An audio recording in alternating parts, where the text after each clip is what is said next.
Bien, donc, voilà, nous allons justement, comme je vous le disais, appliquer un exercice, d'accord, ou, faisons l'inverse, appliquer ce qu'on vient d'apprendre dans un exercice pratique, n'est-ce pas, à propos des différents préfixes, n'est-ce pas, et cette fois, l'exercice va constituer en quoi? C'est dans une liste de mots, n'est-ce pas? C'est dans une liste de mots, n'est-ce pas, où nous allons chercher effectivement à distinguer les différents préfixes que nous avons appris. Donc, comme intitulé, dans cette liste de mots, alors, il s'agit de souligner, d'indiquer la nature de chaque préfixe, d'accord? Et voilà, par la suite, voilà, on va, après avoir souligné le préfixe, indiquer sa nature. Souligner et indiquer sa nature. Voilà comment est-ce que nous allons procéder. Et je mets là, correction, n'est-ce pas? Alors, nous allons nous rendre compte que, tiens, alors, des mots tels que disposer, dans disposer, n'est-ce pas? Et disjoindre, c'est-à-dire deux éléments joints qu'on a détachés, n'est-ce pas? Disposer, disjoindre, détendre, vous voyez? Détendre et entrebâiller, n'est-ce pas? Entrebâiller. Voilà, entrebâiller. Nous allons distinguer dans chacun son préfixe. Le préfixe 10, le préfixe 10 également ici, le préfixe D, vous voyez, et le préfixe entre. Ouais.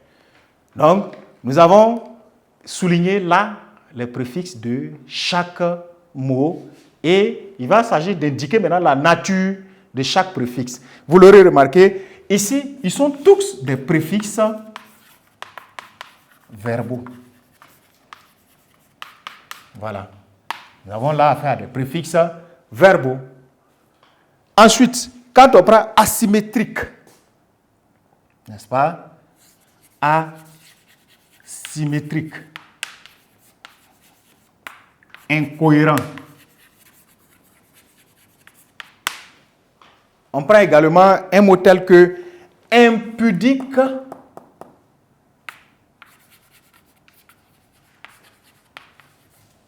D'accord? Impudique. Nous allons avoir les différents préfixes a,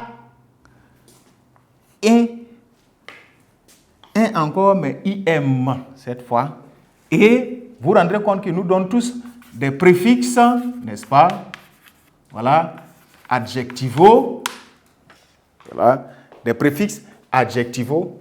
Et particulièrement, vous allez vous rendre compte que ce préfixe privatif-là est venu, le A privatif, d'accord? Mais ça n'empêche pas que dans tous les cas de figure, ces trois-là ont tous des préfixes qui sont privatifs. Impudique, c'est ce qui est privé de la pudeur. Quelqu'un qui n'a pas honte, il est impudique. Incohérent est ce qui est privé de cohérence, n'est-ce pas? Et asymétrie, c'est ce qui n'est pas symétrique, proportionnel, d'accord? Donc, des préfixes, somme toute adjectivaux, mais particulièrement privatifs, ce n'est pas tout à fait, voilà, aussi obligatoire que ça.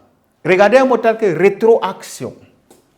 Nous allons prendre rétroaction. Nous avons là le préfixe rétro, n'est-ce pas? Nous avons le préfixe rétro, il est souligné.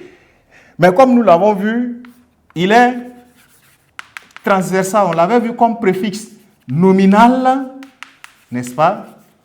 Préfixe nominal, où d'autres vont se rendre compte, où on va parfois remarquer que, tiens, c'est un préfixe de sens précis aussi.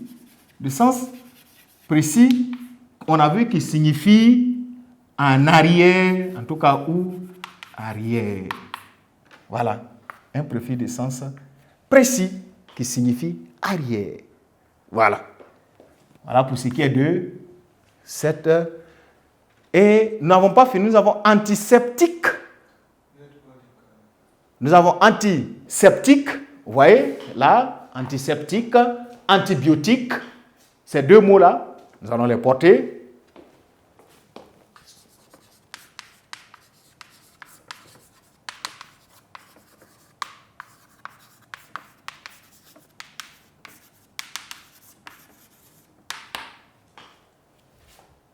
Et conformément à la consigne de l'exercice, nous allons repérer peut-être le préfixe d'abord, par soulignement.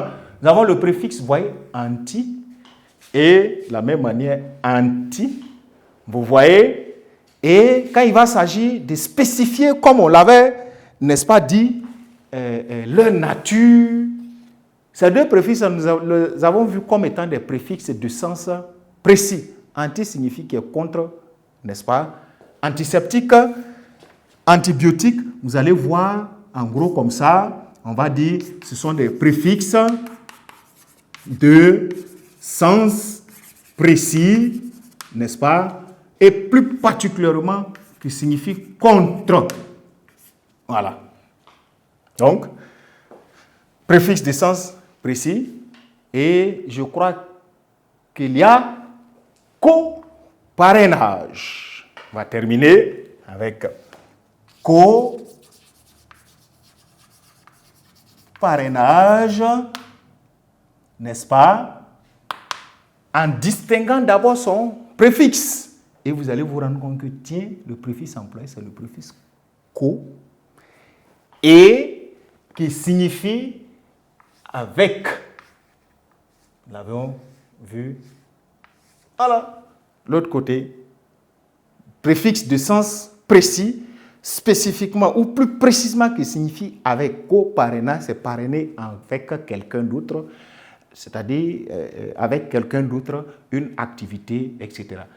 Donc, chers amis apprenants, voilà au terme de cette leçon sur les préfixes, n'est-ce pas, qui nous prédispose dans la séance prochaine à voir certainement les suffixes, d'accord, que nous allons, voilà, et aborder dans un même cadre de reconnaissance de, voilà, de leurs différentes manières d'être, leurs petites subtilités. Sur ce, avant de nous retrouver, vous retiendrez que justement il faut très bien réviser ces notions-là, vous voyez, telles que c'est détaillé, en vous faisant toujours aider, accompagner par ou avec un dictionnaire ou des outils de vocabulaire spécialisés. À très bientôt.